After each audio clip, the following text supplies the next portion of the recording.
Good morning and welcome back. This is the first annual From Your Belly to Breast Telesummit. I'm Nicole Bastiana, registered nurse, lactation educator, counselor, creator, and facilitator. So if this is the first call you're joining us for, I wanted to get you some insight into why we're doing this telesummit. So I created it really to help new and expecting moms navigate the choices that I find they have in pregnancy and childbirth and the postpartum period. And I really want moms to be able to create their own journeys based on whatever their dreams and their goals are, and then to experience motherhood on their own terms. So because I could not do this by myself, I really put together and have curated this team of an amazing women that I admire and I respect in the industry of maternal and infant development. And they're going to be sharing with you their expertise over our 2 days together. So for this session, I am sharing with you someone who I adore and admire. Her name is Lina Acosta Sandal. She is the founder program director of the Nest in Miami. She began her career at Vista Del Mar in Los Angeles, and while she was there, she developed expertise in child and adolescent development and infant and early childhood mental health, while strengthening her resolve to support families. She has trained and participated in research studies with Yale's Minding the Baby, the National Child Traumatic Stress Network, and Child Trauma Research Program of San Francisco.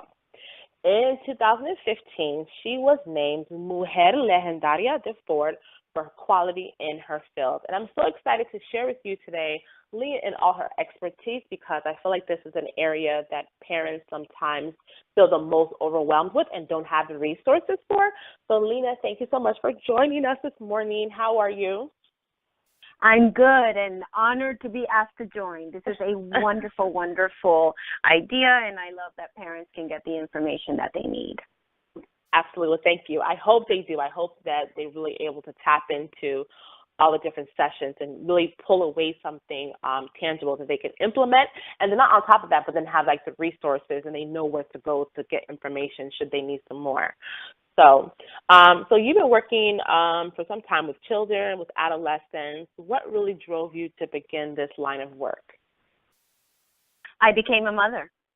I was doing that's exactly what happened to me. I was doing something completely different.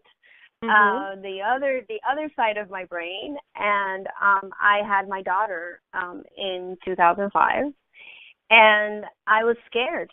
And I'm the type of personality where I need to get facts and information, and that's the only way that I can deal. So crazy little me got a master's in clinical psychology, and that began the journey that is now the Nest.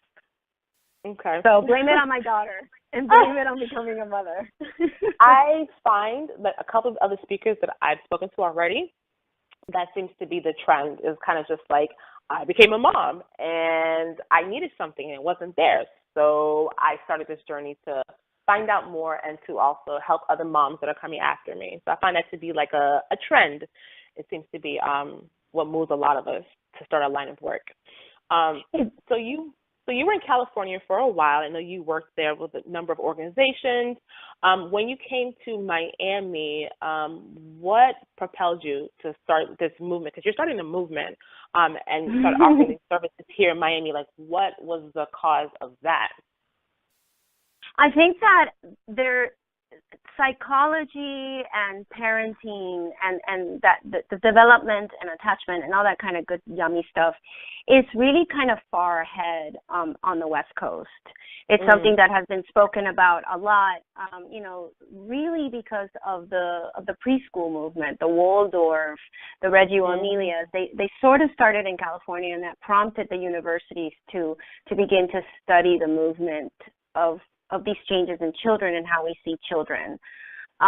So I'm from Miami. I'm originally from Colombia, but I was raised here. I came here when I was 7 years old. So I feel like I had to come home to bring back what I had learned there. Because in Los Angeles, I would be part of a choir. And here, I would be kind of like the single voice. To allow parents to get the information that they need, because a lot of the times, a little bit, the thought is that somebody else is the expert of their child, and that's not true. So I wanted to be the change in my hometown, in my community. So I kind of came back, like Joseph Campbell says, it's the hero's journey, right? I left, Right. I was gone for 16 years, and then I came back. So really, it was for me to kind of bring what I had learned there. And in California, I would be a dime a dozen, but here it was going to be different.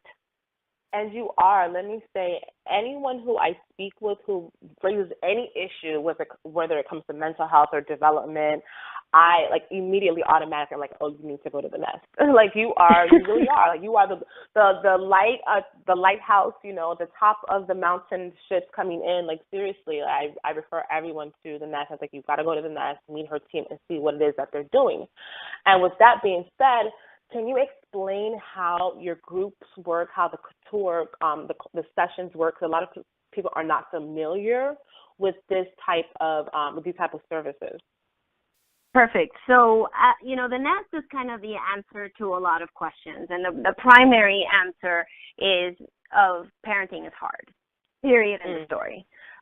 If whomever is listening, if that's the only thing you hear me say, then honor yourself and honor your spirit and honor that parenting is hard, that you have taken on one of the most difficult tasks of our human development, because all of a sudden you are in charge of another person's well-being. And those of us that it dawns on us, right? It shifts us. It forces us either to continue doing what we're doing and we're asking the child to shift to us, or we have to take a look at ourselves one more time so that we can shift for them. And that's why parenting is so difficult. So for me, some of my colleagues, but a lot of my colleagues tend to tell parents what to do. So for me, I wanted to create a service in my core belief, which is when I give a parent information, they make the best choices for their children. Yeah. So that's why we call our groups couture parenting, because we're like a couture dress. We meet you, we meet your entire family. Your children are in one space with our therapist, and the parents are in another space with another set of therapists. We give you, the education, the developmental information, but we also take a moment to get to know you as human beings, because one size fits all is not how psychology works. We are all individuals. So in couture parenting, which is our 12-week group, that's how we do it. So by the end of the 12 sessions, our therapists have gotten to know you, you've gotten to know us, and then you leave with a plan of action that belongs to you and your family, because our goal is for families to be authentically themselves. So a lot of parents sometimes try to fit themselves into a book, and then they're attracted to it because it probably has similar values to them that belong to them. But then when you try to be like the book, you begin to fail, and then you stop doing it. So for us and for my team and myself, it's really important for me to get to know you, so I fit my expertise into you rather than you trying to fit your expertise into me. So we do that in 12 sessions. And then afterwards, families can choose to do our subscription service, which is an online service, or they can come for maintenance.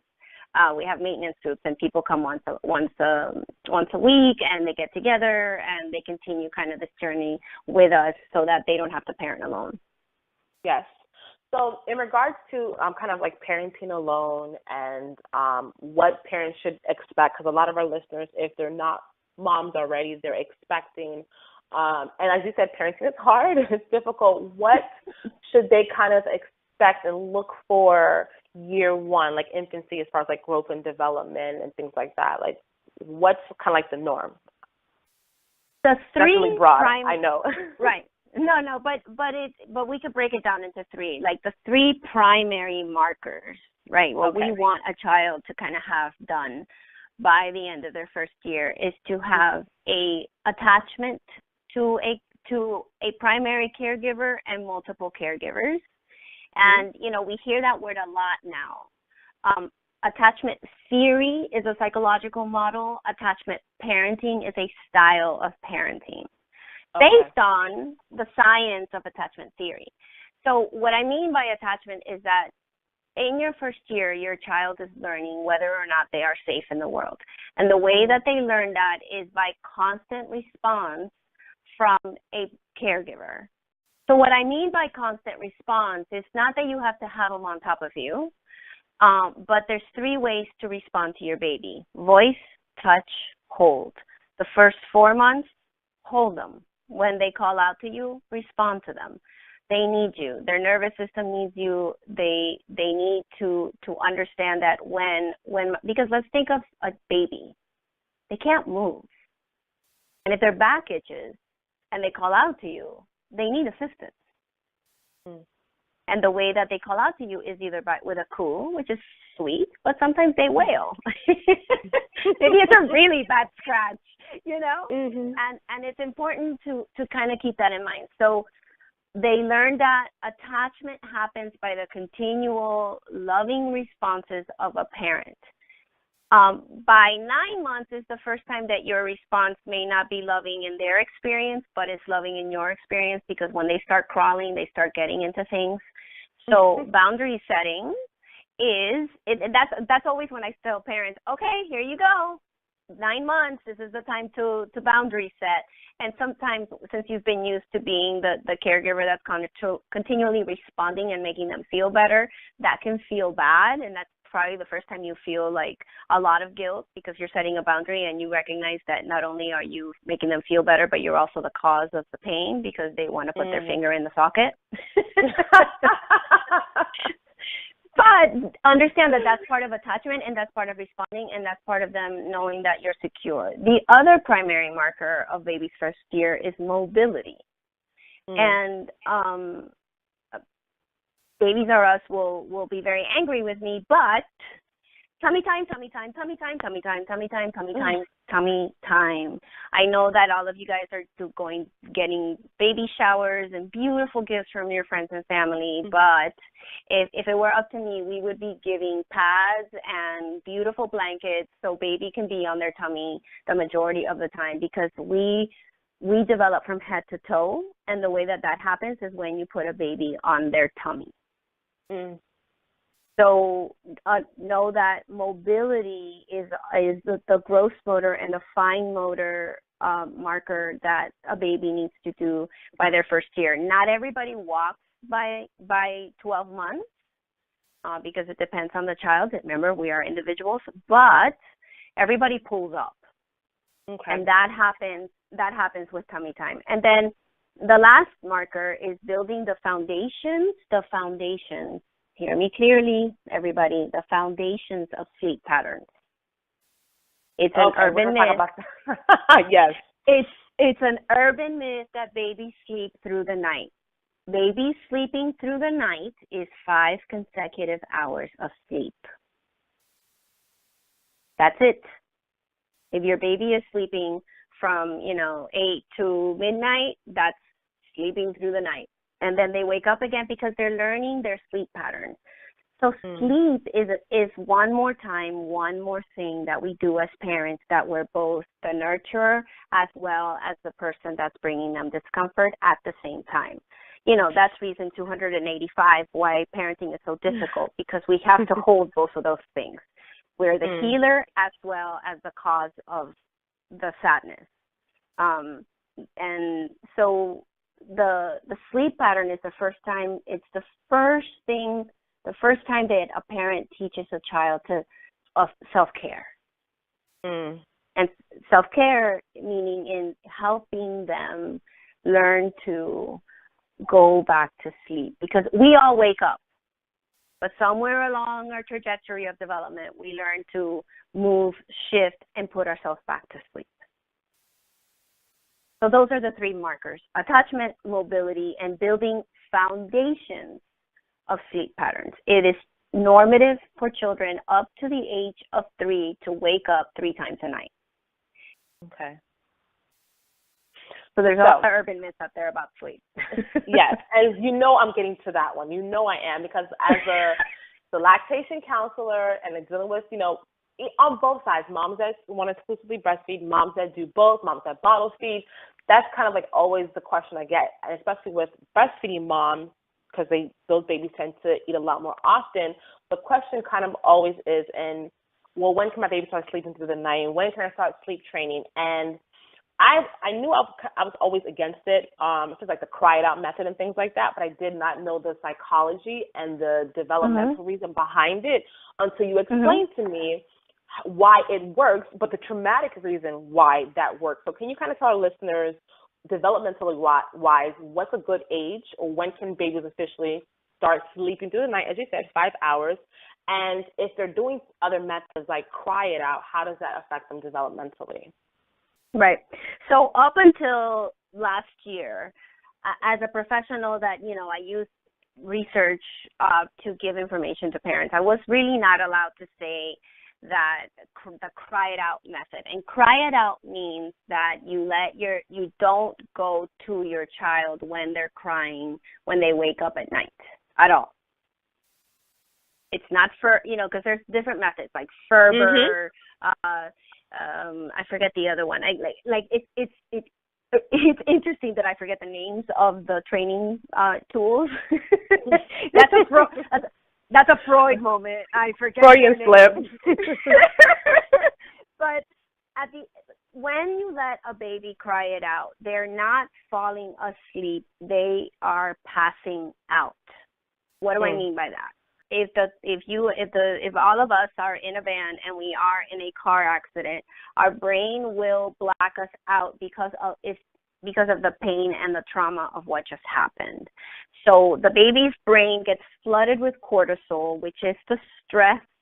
It's a response to the stress. It's the chemical response to the stress response, and we know that deteriorates the brain. And the first 5 years, the brain is shifting and changing and growing at a rapid pace. By the end of the 5th year, our brain is up, I believe the percentage is about 85 to 90% formed. So reason number one why you shouldn't let your baby cry it out all by themselves when they wake up is because, first, remember my first marker of the first year, you break your attachment. Because now the baby knows that at night, the person that cares for me doesn't respond for me. Two, because they're not actually falling asleep. The pain is so intense and the stress is so intense that their brain is passing them out. So they will sleep now, or they will pass out now. But when they're 3 and 4 and 5, when cognitively they begin to have more memory and more creative thought, the brain tells them nighttime is dangerous, and then you get an insomniac between 3 and 5-year-olds because the brain associates that long time ago trauma of how dangerous it was to go to sleep, that then it tells them, okay, don't go to sleep, and I'm going to show you all these scary images, and then you'll have a 3 to 5-year-old true issue of sleep. And then the last one is because it's not developmentally sound, and you're hurting their brain. So you can, again, it's not about not going to them, it's about what you do when you go to them. And then what is the magic number? Anything before, anybody under 4 months, they need assistance 100% of the time, and you cannot spoil them. You cannot spoil a baby. I'll repeat that like I did tummy time. You can't spoil a baby. You can't spoil a baby. You can't spoil a baby. It's absolutely impossible. That's so funny because I was literally gonna say to you, Lina, please repeat that. I was literally about to say, Moms, did you hear me? Lina, please repeat that. You cannot spoil the baby. So thank you for doing that. Thank you for doing that. It's absolutely impossible. They don't have the cognition, but you can hurt them because remember my number one marker of the first year, attachment. They need to understand that when they are in need and that you will respond to them, that they mean enough that you respond to them and you help them feel secure. So when you don't respond to them because don't spoil the baby, or if anybody is Latina on the phone, all he's gonna want is your arms. Yes, that's what babies want, arms. That's exactly right. Yes, thank you, abuela. That's true. That's what baby needs, an arm. So, I ask parents to start the process of helping baby go to sleep and sleep regulation, which is one of the markers of the first 3 years, first year, sorry, between 4 and 6 months. And when I get young parents, parents that have little tiny people, like those on this call, 4 to 6 months is the time to kind of sacrifice your life to the baby's sleep. And what I mean by that is everybody worries about the night, but the key is to protect the morning nap. So at 4 months, your baby is statistically, at 4 months, your baby is probably now beginning to sleep those 5 consecutive hours, and then they wake up and you go respond to them and you give them a boob or you give them a bottle, or or maybe you ask your pediatrician, are they at a good weight and do they still need to eat? Some pediatricians, not all pediatricians, if the baby's with the right weight, they say, oh, they don't need overnight feed. But that's a question for your doctor. Yeah. So when they wake up at 6, a lot of mamas, you are crazy tired and in sleep deprivation. And let me give you, the nest is for the parents. So I hold the parents in my nest so you can hold your babies in your arms.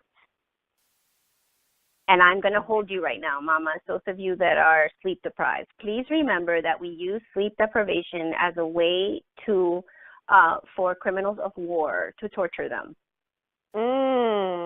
Lina. Wow. It is a form of torture. Wow. Okay?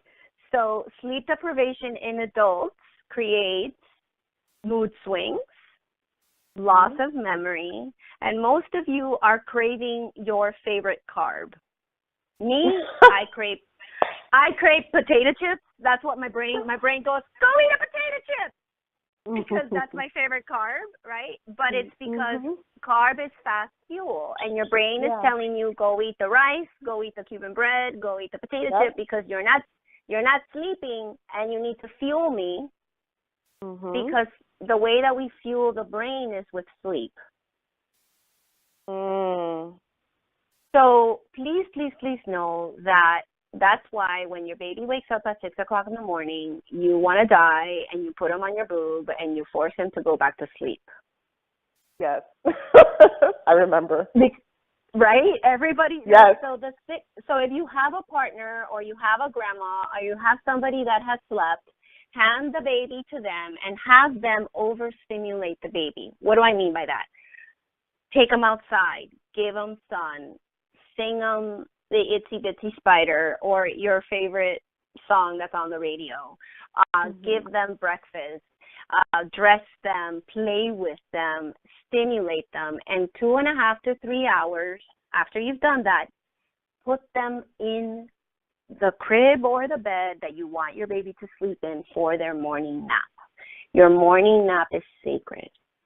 Your morning nap sets up everything else for the brain. And this, between 4 and 6 months, the task at hand is to be able to allow your baby to get used to having those 2 to 3 naps in the daytime so that then they can have better sleep. It's urban myth, if you keep the baby awake, they will go back to sleep. No, it's a myth. Sleep begets sleep. When a baby does not sleep, they get hit. The brain, to them, just like to you, asking you to eat the potato chip, is adrenalizing them. That's why those of you that have toddlers, they're like, and then they fall, they pass out. That's adrenaline. So I always tell parents between the 4 and 6 months, it's really, really a time to be home for the nap.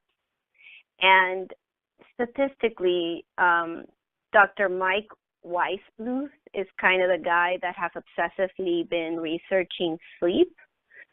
His name is Dr. Mark Weisbluth, and he kind of gave us statistics on children. So, between 4 and 11 months, the total sleep is 14 to 15 hours in the 24-hour period, and they take 2 to 3 naps. And the third nap, that 3 to 5 o'clock, usually most babies by 9 months lose that nap. But I would say to you, the trick is to protect the morning nap, and the rest of the naps will help. And what I mean by sacrificing between 4 and 6 months is being home for the naps and putting them in the crib. And then when you start your nighttime ritual, that way they've already practiced in the daytime to sleep in their little bed, whether the crib is in your room, in another bedroom, next to you. Just always put them in the same place, because what you're doing is training the brain how to sleep. To this day, when I touch the middle of my daughter's forehead, she's 10. She soothes into me, because when she was an infant, when she would breastfeed, I would rub the middle of her forehead. When she has a lover and I see him touching her, when she has a lover and I see him touching her forehead, I'm gonna know that's the one. That's the one. Lina, you're so crazy. No, but this is so important. You're so crazy. But this is so important. This is the stuff that you don't know. And even as you're setting up your. If you're expecting right now and you're planning out your year and you're planning okay, if I'm going to go back to work, when should I go back? Which moments, which months are the most pivotal? I mean, that's not that it's not all important, but even as you bring on other caregivers, creating that plan so everyone's on the same page, that's so important. And not that it's not going to be difficult, it's still going to be a bit of a task, but at least you kind of have a plan and you have an understanding as to why you're doing it this particular way, And so parents really they really so need this information. They really, really do. So I know you have the online group, and I want you to talk about it. At the end, I'm going to ask where people can find you. But yes. For those who are not in Miami, if you're in Miami, you need to be at the nest. That's it, hands down. Don't go anywhere else. But if you're not in Miami, and you're looking for a similar service provider, what are some questions parents should be asking as they're doing their interview process, or what should parents be looking for? They should look for if they're looking for help, they should look for somebody that has been trained or knows about infant mental health. They should look for, because not every lactation consultants in most of the communities in the country have a really, really good resources, just like you do, Ms. Nicole, and they tend to know, because even if you're not breastfeeding, reach out to the local lactation consultant, because they've become a little more popular than the rest of us, as well as doulas. I would reach out to the doulas of the community, the lactation nurses of the community, and ask them, do you have somebody that teaches development? Do you have somebody that knows infant mental health? And reach out to those segments, because those people in the community tend to know other people in the community that are holding parents rather than chastising parents, even more so than your pediatrician. Pediatricians are looking at your child from a medical point of view, and they, I always tell everybody, we're mind, body, spirit, and your pediatrician takes care of the body of your baby. Yes. But mind and spirit, you have to find elsewhere. Unfortunately, it didn't used to be the case, but it is now. And it's not because they're evil people, but because things have changed, and they do the body, and they do the body well. But I would reach out to doulas in the community. I would reach out to the lactation nurses in the community, the lactation nurse that comes to your hospital bed and says, hey, do you need a little assistance? Say yes. And ask them about, mommy groups, and do you know people in the community that support you? Unfortunately, babies come with a 64% divorce rate. Mm-hmm. And this is because of isolation. The families tend to isolate. This is because the parents have a hard time or are fighting about the division of labor, right? And this is because of depression. Baby blues do not last longer than 7 weeks, ladies. So please be kind. One more time.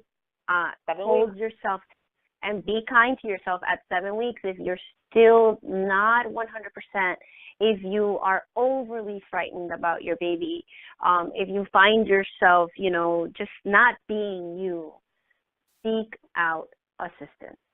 It's easy. You call somebody and you say, "Hi, I'd like to take the Beck postpartum depression test. Thank you." Yes, we just started implementing that. No, we have not been doing that at my hospital, but we just started implementing it, and I think it's so important. And one of my girlfriends who just gave birth, who's not here, was like in that situation where I find that she was extremely just isolated, and like some of the things that she was saying, I was just like, yeah, we need to screen her like now, and someone needs to go, and because it's that isolation of being by yourself, it's a lot. As you said, it's difficult even with a support system. So doing it by yourself can be extremely overwhelming. So yeah. It is. So it's really, really important. So yeah, in your community, reach out to the doulas, reach out to the lactation people, and my online service is available, and people can join. And I have a mommy that's in China who calls at 1:00 in the morning China time, so she can be on the 1 p.m. call Eastern time. Oh my God! Yeah, it's awesome. But there is something about finding support and finding your tribe. Okay, if you go to a mommy group and you feel judged and it doesn't feel good, that doesn't mean that you stop finding your mommy group. It just means that wasn't your tribe. So keep looking, because we need support and we need to be with one another, especially while parenting. Any books that you absolutely love that parents can kind of pick up or download on Audible, something like that? Yes. Stop reading every other book that you have and read Brain Rules for Baby. Brain Rules for Baby by John Medina, Medina. I love this guy. He also has, you could Google him, and he has a website and he has videos. He is the Cliff Notes of all the research, all the baby research. Like every year, the book gets like a new edition because so much new research comes out. So he's the guy that reads all the research and then writes it in a really fun and entertaining way. Awesome. After your baby turns 1, I would read, the next book that I would read would be Alicia Lieberman. And that book is The Emotional Life of the Toddler. It's Alicia Lieberman is the godmother of child-parent psychotherapy, which is a type of treatment that we use for children 0 to 5. I was lucky enough to be trained by her, so I love her to death. Lina. Yeah, I know. I had to, like, I was a new therapist. I had to send her my videos and be like, "Oh my God!" It's like, it was like she was watching me in treatment. I was like, "Hi, what is?" And I've always been this crazy, so she got to meet a crazy therapist in LA. But that book is beautiful, The Emotional Life of the Toddler. And then when you get to 3 and On, by The Whole Brain Child, by Daniel Siegel. It's Siegel, and No Drama Discipline, because that's like, and it's discipline for building your baby's and your children's brain. So those are my 3 books that awesome. Every time I go to a party and people have children, that's what I bring. That's what I'm getting my sister. That is diapers. I always give people diapers. So I wanted to ask you, so what surprises you the most about the work that you do? Oh, wow, there's so many things, but I have to answer that question with the client that taught me to be a better therapist. And in Los Angeles for a little while, I worked with families of children under the age of 3 that had been sexually and physically abused. And it was the best time of my life, believe it or not. And it affirmed my belief that with the right information, parents make the right choices for their children, because most children that are physically and sexually abused are mistreated by a caregiver. It's not a guy in the corner. It's not the people on, Channel 10. It's somebody in your circle of trust. Right. So I had this mom, and, she had burned her baby. Oh. And so I was doing the treatment that we were doing at my space at the time, which is like progressive and different. And we were working with her with babies so that they can reunify. And, one day in session, she just looked at me, and she had gained the trust, and she had sat in my nest long enough so that she felt safe and she felt attached to someone. And I was lucky enough to be that person. And she said to me, "I know how to take care of a burn." Mm. And it stopped me dead in my tracks. At first, I didn't know what she was saying. Like, I didn't understand. And then she was like, "Lina, I know how to take care of a burn." And I said, "You would get overwhelmed and burn the baby so you can care for your baby?" And she was like, "Yeah." And, feelings aren't logical, and stress isn't logical, and love isn't logical. And she just needed me to tell her, "Okay, I get it now. So let's work on this is how we care for a baby, and this is how you can be successful, because you want to care and love your baby, and it's just overwhelming you."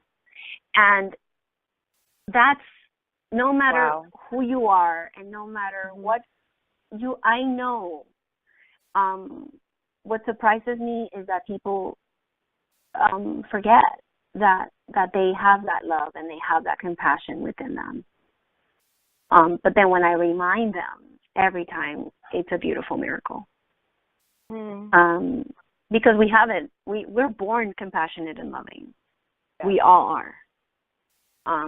Life and its experiences make us make different choices. Yeah. So to me, I guess that was surprising to me, because I will tell you this: when I started that process, I was like, "Oh my God, am I really going to have to work with these perpetrators and using all that terminology that we use?" And those are bad words to me now. It's just about understanding. So I'm amazed at the power of understanding, and I'm continually amazed that if I just show up and I listen, how it can cause somebody, or a child, an adolescent, or a parent to just shift and change. So any just listen. Caveats?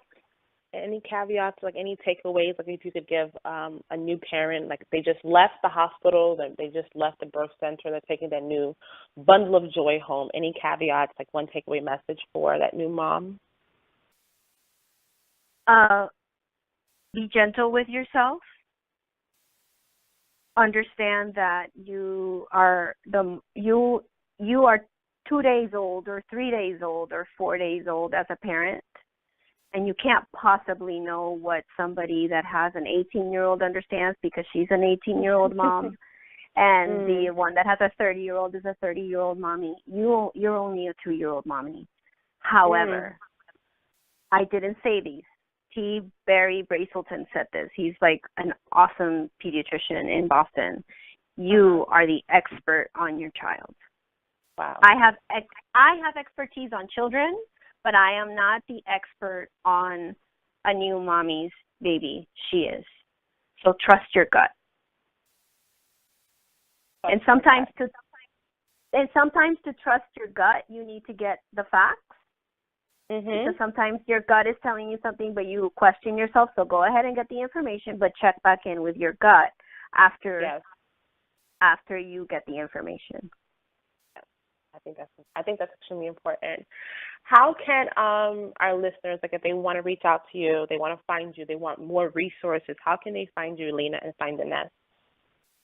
Okay, so 3 easy ways. You can go to our website. It's thenestmiami.com, and there you can play and read and go around. And if you want to hear me and my crazy thoughts, I have a blog in English and Spanish. You can pull out your cell phone right now, dial 66866, and text the word nest, and you will be added to our mailing list. So 66866, and then, so you put that in first, and then you text the word nest, and you'll be part of our mailing list, and then you'll start getting emails from me with information on websites and books and all sorts of fun things. Make sure to go back to your email and save this email if you want to, if you have a, if I open your mind today and you're like, but wait, she didn't answer my specific question, send the question to info@thenestmiami.com, and myself or one of my therapists will answer your question. And also visit nestparentsonline.com, and you see a silly little video of me telling you what it is. But bottom line, what it is a private Facebook group where me and my therapist are on 24/7 answering questions of the people in the group, and also community of like-minded people. I do a Tuesday phone call at 1 p.m. every Tuesday. I take questions on the phone call. If you're shy, you can just call and listen in. If you're outspoken and crazy like me, you can try to be one of the first 10 callers so you can ask your question. Mm-hmm. And lastly, you get 10% off of everything Nest related. And there's a super secret area in my website for Nest Parents Online members where I have all of my handouts, all of my information. In 2016, the 12 days of the parenting side of Couture Parenting, I'm going to videotape myself, and that's going to be on there too. So you can do it virtually. You can do Couture Parenting virtually. I think that's so awesome because, we're expanding here in Miami. Like, all the resources really aren't here yet, like in California, but we're kind of getting there. But I find, like, when I do online consults sometimes with moms on breastfeeding, like there are these cities where they just have no resources at all. Like, I think there's something extremely powerful about meeting and being together one-on-one and personally and in groups. But if you don't have that, having that online component so that you have a resource, I think that's awesome and amazing. I'm so glad you're doing that. I'm so glad you're doing that. Thank you for joining. I think so far this is like my favorite session so far, Lina. Thank you for joining us because you're crazy. I'm crazy. Oh my goodness. All right. Well, thank you so much for joining us. And this is Nicole. I'm signing off until our next session. I hope what we shared today will not only provoke some thought, but bring you a step closer to really designing this period, your pregnancy, your childbirth, or if you're ready postpartum, designing it on your own terms and by making informed decisions. And I want you to always remember, we're going to get further and we're going to do it together. Thank you, Lina. My pleasure. And enjoy the journey. You're on a long parenting journey, and enjoy it.